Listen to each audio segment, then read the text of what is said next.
Good evening, everyone. This week's Parsha is Parsha Shlach, Tavshin Pei Gimel. We're going to start from the beginning. Perikut Gimel, chapter 13, Pasuk Aleph, verse 1. Vayidaber Hashem el Moshe lemar. Hashem spoke to Moshe saying, Shlach locha nashim, literally translated, Shlach locha. You could translate it like in the art scroll, send forth, which means Shlach locha, you should send. But literally, Shlach locha means send for yourself. Anashim men, v'yasiris eretz Canaan, and they shall spy out the land of Canaan. Asher ani noisen libnei Yisrael, that I am giving to the Jewish people. Ish echad l'matei avosav tishlachu. One man from the tribe of his fathers shall you send. Kol nasivahem, every one of them a prince amongst them. Okay. So let's focus on the words shlach locha anashim, send for yourself men. So Rashi comments, what does it mean, shlach locha, send for yourself? Rashi says it means, Hashem was saying, l'daitcha, send for yourself means send according to what you decide.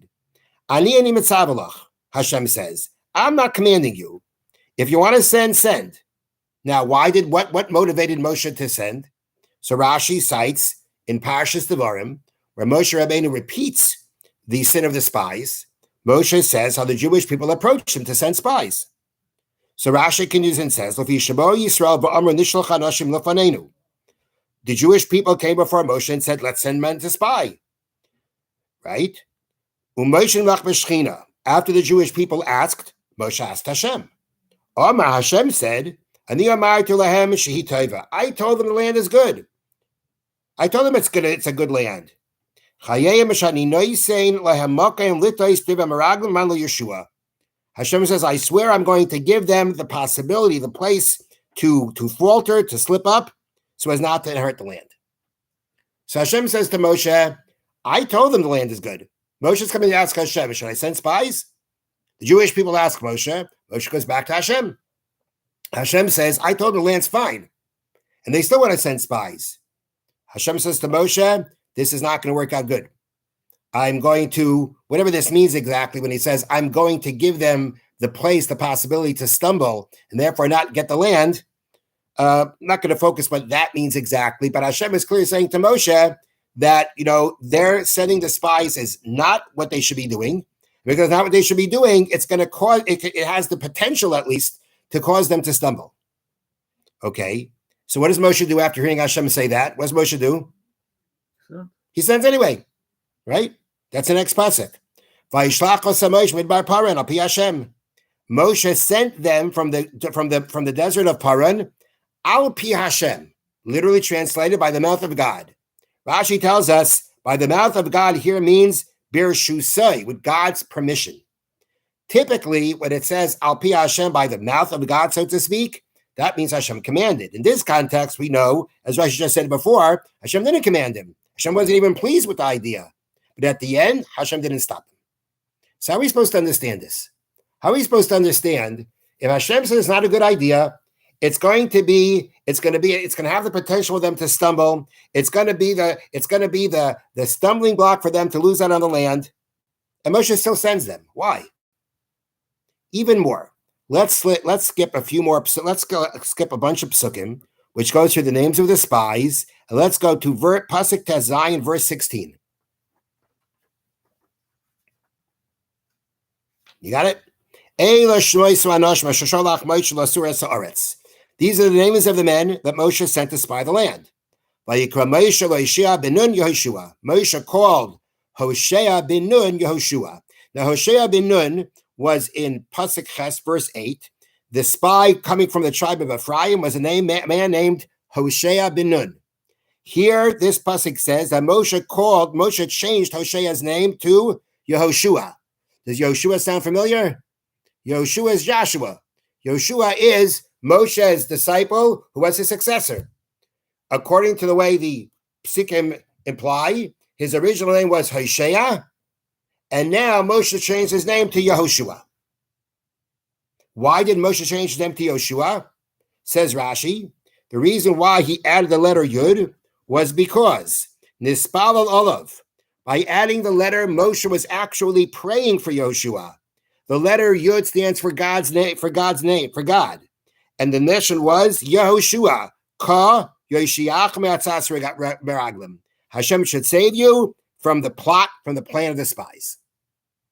That means Moshe was praying for Yehoshua that he shouldn't get caught up with the rest of the spies, which means Moshe already saw that the spies wasn't going to work. Because if it was going to work, if these men were going to be okay, why is he praying for Yehoshua that Hashem should save him from the plot of the spies? That means that Moshe already sees a plot. Moshe already suspects a plot. So if he suspects a plot, why is he sending them? If Moshe realizes something wrong here, why is he doing this? He has to. What's making him have to do this? So I want to share with you an explanation. It is based on the writings, the thoughts of Rav Moshe Feinstein Zatzal. I'm saying this is based on what he said because I don't know if it's exactly what he said, but this is what I think. This is what perhaps he is saying, and based on what he says, I like to say the following. Okay, so Rav Moshe Feinstein starts up saying like this. Right. Starts up saying that if we look at the Jewish people, right? We look at the Jewish people. They left Mitzrayim after seeing all the miracles, right? And even after seeing all the miracles, they came to the Red Sea. They start complaining, let's go back to Egypt. They have the miracles of the Red Sea. Then they don't have water. They complain, we need water. They don't have food. Where's the food? And we know that there were other problems that took place. And now we're going to have the sin of the spies. So how are we to understand the Jewish people see all these miracles and they still, and their faith is still challenged. They still challenge Hashem. Like, how are we supposed to understand this? So it is difficult to understand, but at the same time, the idea that Moshe Feinstein says, and others say this, is that being that the Jewish people gained their faith in Hashem from miracles, which means basically you see a miracle, you're going to believe. But it's not something that they worked on and made it, and therefore internalized and make them part of themselves. So clearly they've come to high levels. I mean, there's no question from different commentaries and sources. We see the Jewish people are at a high level. They received the Torah. They received the Torah because they came to a very high level. And that had a lot to do based on what they saw in Egypt and what they saw at Mount Sinai. But it all is something that was kind of put on them, not something that they worked on. When you go ahead, if let's say you work on belief in Hashem, whichever way you work on it. So it's a process. You go step by step. It becomes stronger and stronger and stronger in you, and it becomes more part of you. So when you meet a challenge, your faith kicks in. But when you're dealing with the Jewish people, who basically their faith is based on what they see, the miracles they experience, so clearly they should be taking that experience and taking a step further. The point of all the moon of all faith is to take what you know or what you have and go a step further. Faith means I don't see something, but I believe that Hashem can take care of it. And when you see and the miracles of Egypt, clearly, this is what we focus on Pesach. This is what we focus on anytime we do Zeich L'Tzias Mitzrayim, to remember the exit of Egypt. It's all part of using those experiences to inculcate emunah, to inspire us to believe in Hashem, and to use that in times of challenge. But the Jewish people kept seemingly were faltering in the challenge because, again, it's something that their emunah came from what they saw, what they experienced. And therefore, to take it to the next step with something they didn't experience was a challenge to them. So the Jewish people were saved from Egypt. They had the splitting of the Red Sea, but now they had no water. So you're going to say, you just had the miracle of splitting of the Red Sea. You saw Hashem took care of you. It's not going to give you water. But at the same time, they never experienced this. They never had that situation. They never had a situation that they had no water in the desert. And therefore, to now take what they saw until now about Hashem and take it to this next step and something they didn't experience was something that was very difficult for them. And that continued. After the water, it was the man. And now, what are the Jewish people facing? The Jewish people now are facing going to go to conquer a land. They had fought a war against Amalek. They were attacked, and they fought back this tribe. Now they have to go and conquer an entire land from 31 kings. That's a brand new experience, and that's experience that they're being challenged with. And that challenge, Hashem is saying to Moshe, they shouldn't be challenged. They should have the faith in me, and therefore I am not telling you to send spies. But Moshe decides to send the spies. Why? Because Moshe has to see, even if, let's say, some of the Jewish people aren't going to pass the challenge, because as Hashem says, there's going to be problems. Moshe already sees the spies are a problem. Yoshua says that's the daven for Yeshua. But Moshe Rabbeinu is hoping that there'll be some people when the spies come back, they will display their faith in Hashem. They will remember what happened in the miracles of Egypt. They will remember that Hashem told Moshe, you're going to bring the people to the land of Israel. And those people who will, after everything said, those people, after what the spies are going to come back and say, oh, it's too dangerous. And other people are going to say it's too dangerous. If there will be people that will actually still hold on to their faith, or more than hold on to their faith, take the faith to the next step and say that we can conquer the land of Israel. If Hashem is giving us the land, we can conquer it, which is what later two of the spies said to them. If there will be if there'll be enough people, I can't tell you what number, I can't tell you a percentage, but if there will be people, tzaddikim, that will take their faith to the next step, Moshe Rabbeinu says that will be enough of a merit to bring the Jewish people into the land. So although Moshe knows there's dangers, and Moshe knows that there is the potential for a lot of problems, he sends the spies anyway because he figures that if there's going to be enough people who will pass the challenge, enough people who will display their emunah, even after hearing all the scary stuff, that will be the merit to bring the Jewish people into the land of Israel. And that's why he sends them. And at the end, it didn't even work as much as he hoped. At the end, clearly, the way the Torah portrays it, all the Jewish people were complaining, at least those between 20 and 60. They all lost their faith. Could you say maybe some of them didn't? Maybe. But there wasn't enough of them to go ahead and say now, okay, they will be the merit to bring the Jewish people to the land of Egypt.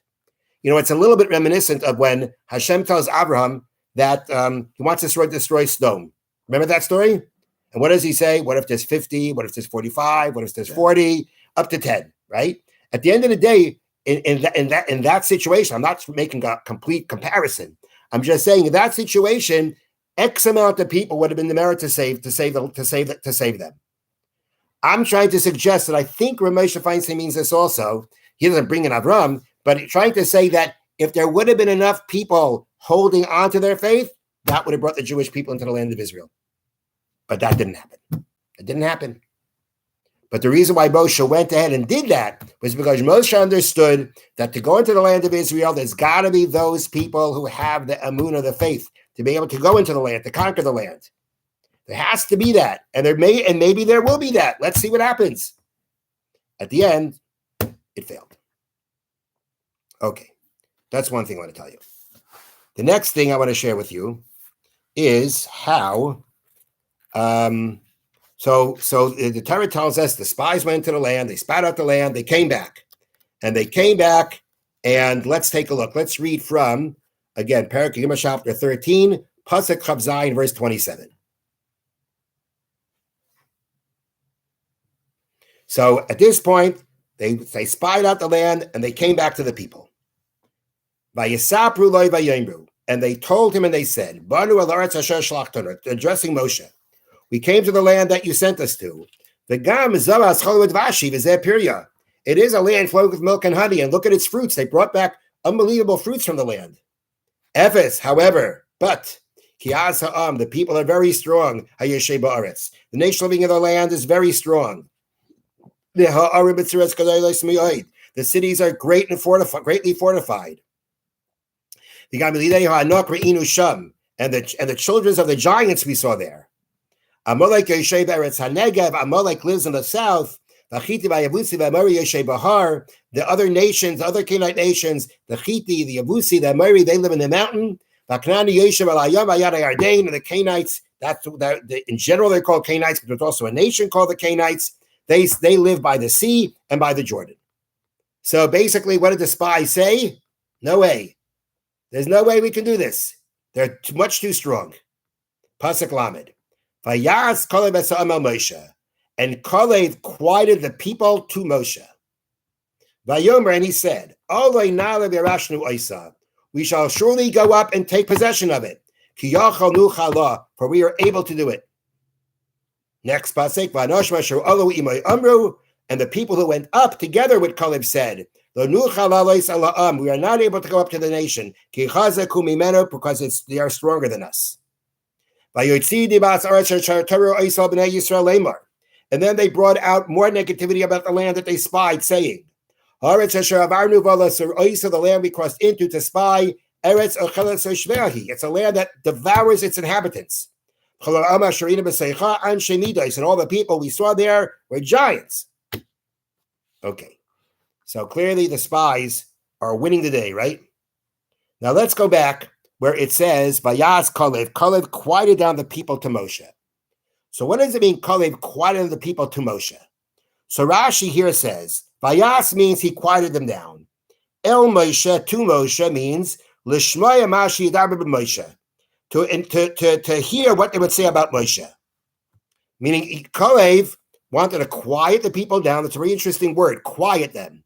Sounds like they were making noise. And he's quieting them regarding Moshe. He's quieting them to get them to hear what he's going to say about Moshe. So what did he do?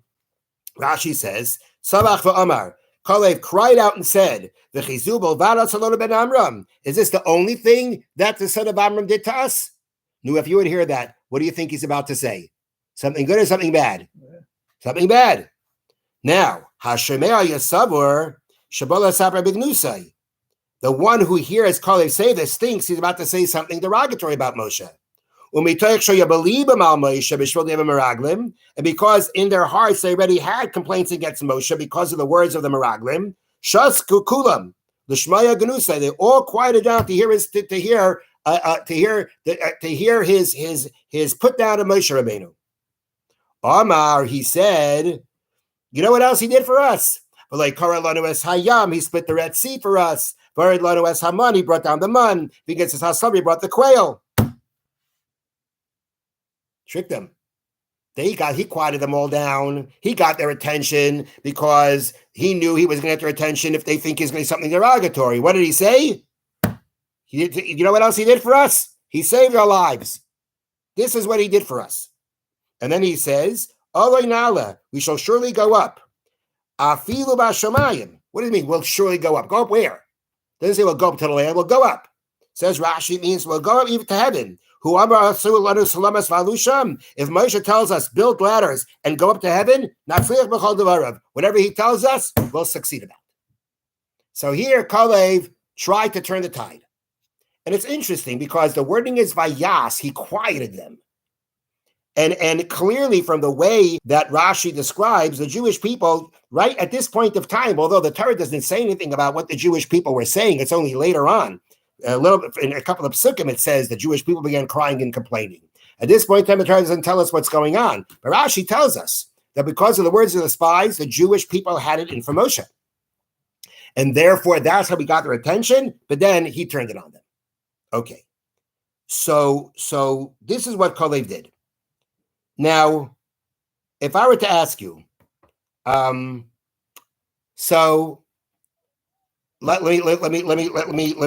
come from a different point.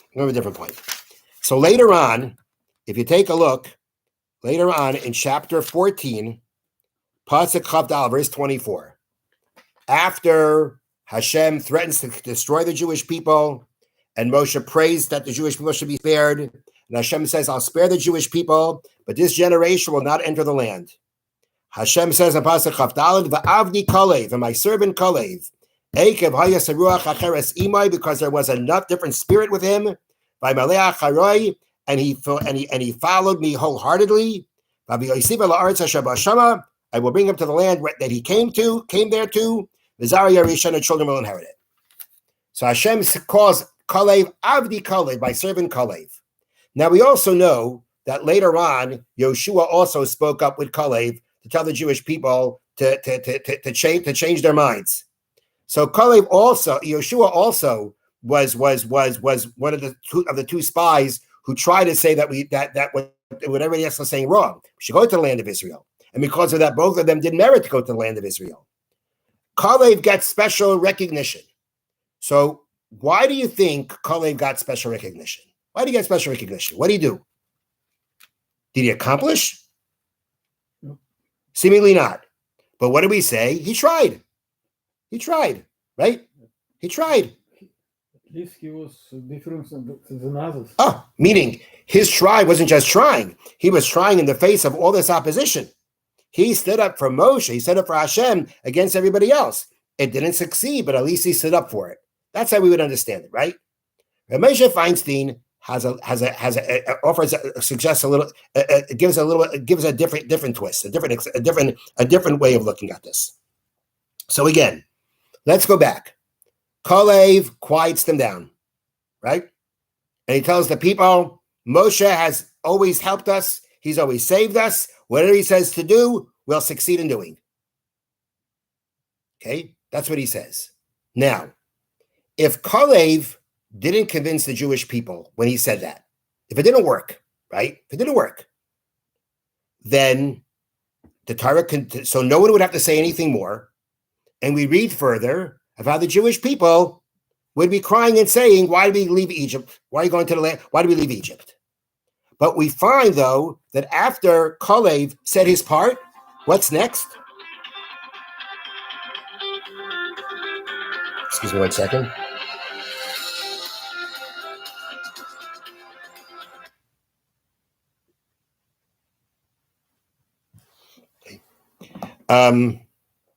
What do we find after Kalev finishes saying what he says? Then the spies say no.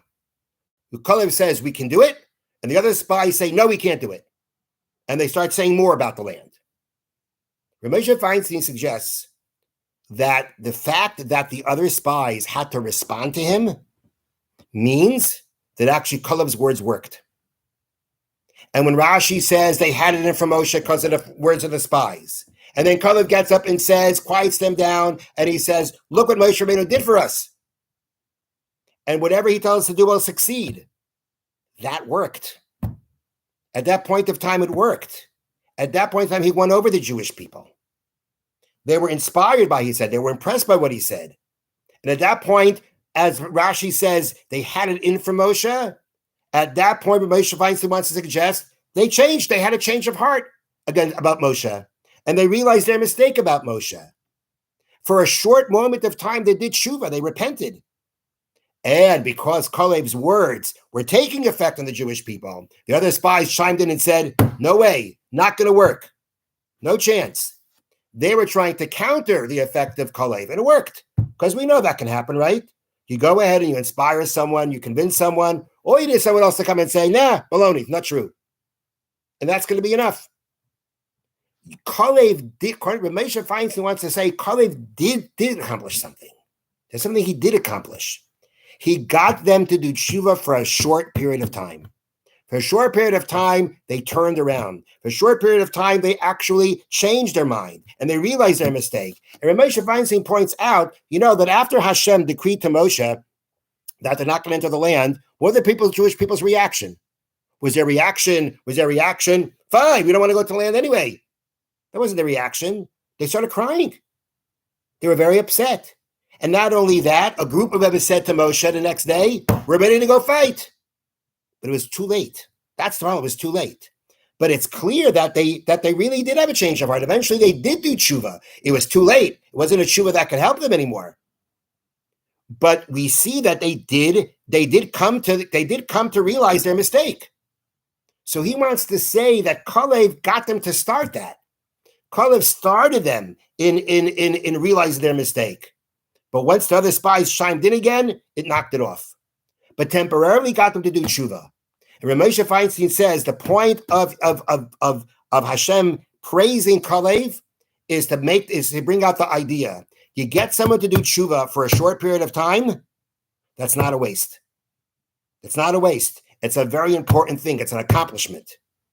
The tshuva was very short-lived, but it was there. And he compares it to the following. There's a halacha. If, let's say, chas v'shalom, a building collapses on someone, it's Shabbos. So you can desecrate Shabbos to try to dig him out, try to save him. Now, let's say you come to a point where you see him and you see he's badly injured. He's not going to survive. But if you get him out of the rubble, he'll live a little longer. Live a little longer. He's not going to, he's not going to live more than, he's not going to survive. He's not going to recuperate. He's going to die. But if you leave him in the rubble, he's going to die sooner. Get him out of the rubble, he'll have a little bit more life. You can still desecrate Shabbos to give him what's called Chai Yeshua, a little bit more life, temporary, a little bit more life. So Moshe Feinstein says, if a little bit more physical life is worth it, a little bit more spiritual life is worth it. So even if the tshuva didn't last, but it was there for a period of time, it's worth it. That's what Kalev accomplished. And yes, he accomplished it under very difficult circumstances. But it wasn't just that he tried and Hashem rewards him for trying. Hashem is rewarding him for more than trying. Hashem is rewarding him for accomplishing. Hashem is rewarding him for the fact that he got the Jewish people to do tshuva, even for a short period of time, that he got that done. And even a short period of tshuva is very valuable. Have a wonderful evening.